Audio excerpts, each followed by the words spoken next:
অনেক রকমের জটিলতা এখন দেশে চলছে, দেখা যাচ্ছে। তো এই সরকারের সামনে করণীয় কি?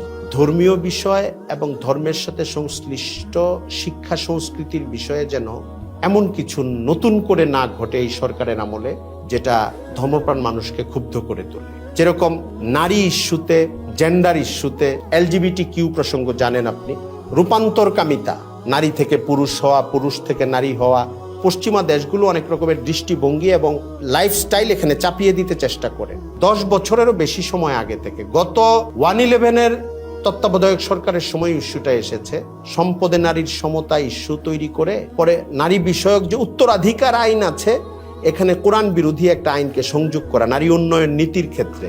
এই বিগত গভর্নমেন্টও এটা আনার চেষ্টা করেছে, যে বর্তমান গভর্নমেন্ট যেন ধর্মীয় বিষয়ে আরো অবনতিশীল কোনো সিদ্ধান্তের দিকে না যায়, যেন আলেম সমাজ, ইসলামী সমাজ, ধর্মপ্রাণ সমাজ অন্তত অস্বস্তি থেকে মুক্তি পায়, অন্তত ক্ষুব্ধতার পথে যেতে না হয়, এই জায়গাটায় যেন তারা খেয়াল রাখে।